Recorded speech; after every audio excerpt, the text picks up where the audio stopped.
What's up, my goblins? Welcome to the guild, and today we're painting a Warhammer 40,000 Primaris Space Marine Captain from the Indomitus box. So, let's see how this gets done, shall we? Will it be great? Will it be bad?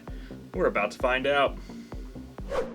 So we're going to be starting off with the dirt in the base, and for that we're going to get some P3 Umbral Umber and just start painting in all the little sections between the rocks where the dirt and the stone and the gravel would normally show. After that, we're going to go ahead and get some dark stone from Army Painter and start painting on all these large rocks that we see everywhere and a little bit of the smaller rocks that we kind of see mixed in with the ground and near the Necron, just giving those a nice base coat. Eshin Gray from Games Workshop is going to be a great kind of pseudo dry brush. I'm using a dry brush here, but we're really kind of getting it all over that stone to kind of lift the dark just a little bit.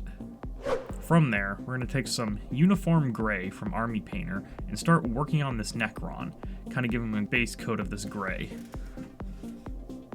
That's going to give us a good starting point for when we start bringing in the metallics later on. Coming in with Leather Brown from Army Painter, we're going to go ahead and start lightening that dirt up quite a bit. Just kind of brush it over the top areas of all that, just lifting that color just enough. We don't want to go too hard or too heavy on this, as the base for this model is not really going to be the center focus. Uniform Grays coming back into play, and we're going to start hitting the edges of these stones. Kind of like the same thing we did with the dirt, we're bringing this in to start lightening up those edges where the sun would be hitting, and kind of just the parts you expect to be lighter. We're not going to really hit the big surface area because our Space Marine is going to be standing on top of that. So since our Space Marine is going to be standing on top of that, Agrak's Earthshade is going to darken those stones up and give us a much more earthy feel to these rocks, which is kind of what we want to have, something semi-realistic for this.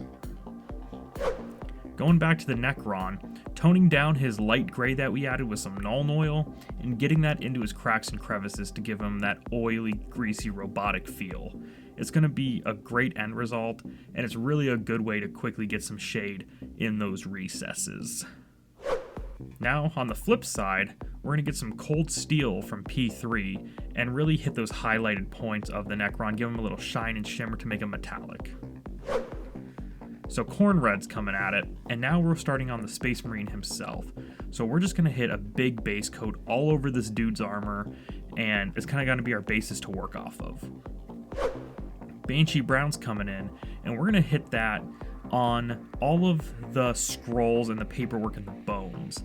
This is going to be our base coat for all of that work, and we're going to get back to that more later. Now, after we finished all that Corn Red, we're coming in with Dark Tone on this armor. Same thing with the Necron, it's going to get in the cracks and crevices, it's also going to dull down and darken that red that we put on there. That way, when we start doing highlights and other things like that, it starts really bringing it out and having a good contrast between the two colors, giving it a lot of separation and visual appeal. Soft Tone's what we're coming after next, and that's really going to start changing up that Banshee Brown we just laid down, and it's going to give it a more parchment looking feel, and it's going to make the bones a lot more dirtier and aged. So if that's the kind of look you want, I highly recommend hitting that with that Soft Tone, and then kind of going over it with a highlight later on. Goblins, have you done your daily quests for the guild yet? Well, if you haven't, make sure that you like the video, subscribe, and ring the bell for notifications. Not necessarily in that order, get your daily quests done. Now we're getting Umbral Umber from P3 back out, and what we're going to do with this is start hitting all the leathery bits, like his belt, his gun holder, and just give it a nice base coat of this dark brown. Then we're going to come in with Leather Brown from Army Painter and start hitting the highlights on the edges. And there's something else we're going to do with this. On the back of this gun holder here, we're going to start doing a crosshatch design, and that's just going to give it a little more texture, kind of break up the dark and the light, and kind of give it a more visual appeal, like a worn leather look. It's something that's going to take some time and practice to get the hang of, but it's definitely something worth being able to do. Now enter Mephiston Red from Games Workshop. What we're doing for this is hitting all the edge highlights for this armor to really give it a pop. And along with that, we're just going to start hitting the areas where we think sunlight would be and where it would just be more bright than your shadowed areas. If you need reference for this, look up reference pictures online or take a look at your own clothing and photos that you've taken of yourself to kind of get the idea where these brighter colors should be. Everland Sunset is next from Games Workshop, and this is going to be used on all kind of the halo effects that you see on the armor and the shield, as well as kind of our accent pieces, such as the golden eagle on the chest and his shoulder. We're also going to go back and use this on his sword handle as well. Goblins! You invest a lot of time in your miniatures and in this hobby, and that's fantastic. But remember to take a little time to invest in yourself. With Webull, you can deposit $100 and get 2 free stocks valued up to $1,800. That's incredible. So if that's something you're interested in and you want to invest in yourself and not just your hobby, click the link down below to get that exclusive offer. Now, let's get back into it. Army Painter Softtone's coming back at it again, and this time we're going over all the yellow bits and bobs we just finished painting. And what this is going to do is it's going to tone down the yellow a little bit, as well as bring in some brown contrast to get in on those details of those feathers, which will really help them stand out a little bit more. Ivory, one of the Pro Acryl paints from Monument Hobbies, is what we're going to use to start getting this cloth material done on his front and his back. Now, I have a hard time finding a white that I really like and can get down within 1 or 2 coats, but from my limited experience with working with white between the different brands, the Monument Hobbies Pro Acryl line is about 2.5 solid coats of their different whites, and it gives a great effect. I haven't had any issues with chalkiness or anything like that as of yet, so we're going to continue to use it and experiment with it and see how this goes. Boiler Black is back from Privateer Press, and what we're going to be using this for is his chain work and a lot of his hanging metal pieces that bear his crosses, skulls, and some of his purity seals. This is a fairly straightforward and simple step, just a little time consuming. Whoa, Mephiston Red's back. We just saw you. But it turns out we need to hit the purity seals now. Something we've been overlooking up until this point because we've been waiting to hit all of the underlining materials before going in with this red. That way, we'd have the least amount of touch-up work to do.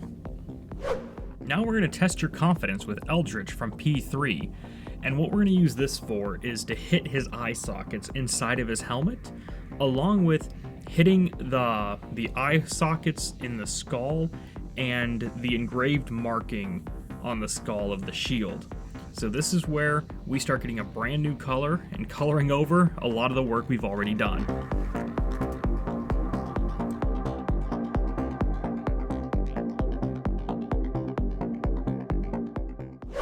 Adding another Monument Hobbies Pro Acryl line is Bold Titanium White.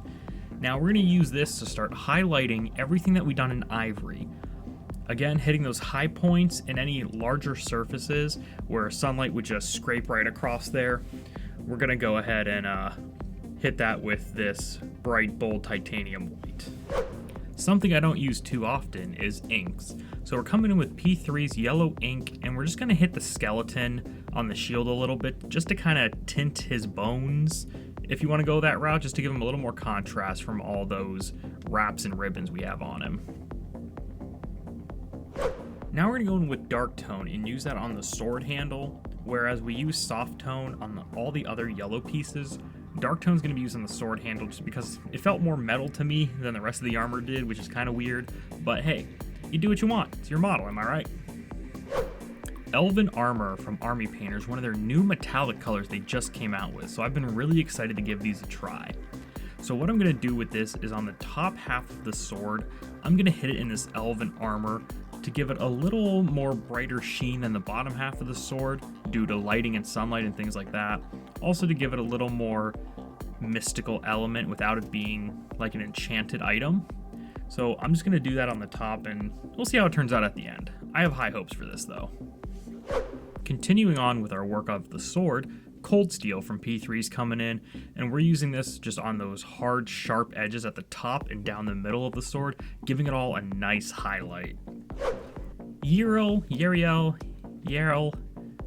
this fancy yellow from Games Workshop that I don't know how to pronounce. We're going to use that to highlight everything on the sword handle, as well as go over a lot of the wingtips and things like that. It's our yellow highlight color.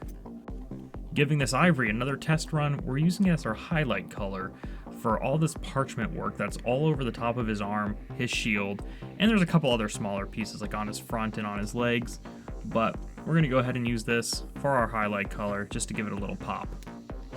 Alright, learning lesson. Sometimes your highlights are a bit too bright for what you were actually going for. So we're coming in with Soft Tone from Army Painter again, and we're going over the highlights we just did. It's not going to completely cover them up, but it's going to tone them down just enough so they're not blasting in your face like a headlight. And so there we have it. This is one Space Marine that's finished. Let's go ahead and take a look at how he is. So, I'm overall happy with how he turned out. Let me know what you guys think in the comments down below, what you think I could improve upon. Kind of seeing him right here, I feel like I could have got some blues and got them in to that white tabard, and kind of just given it a little more shadow with that. Feel like I could have rusted the Necron a bit more, maybe did some extra orange highlights on top of some of these red ones at the peaks, which I could go back and do. But overall, I'm extremely satisfied with how he's turned out. Again, let me know what you think down below, and remember, keep on painting.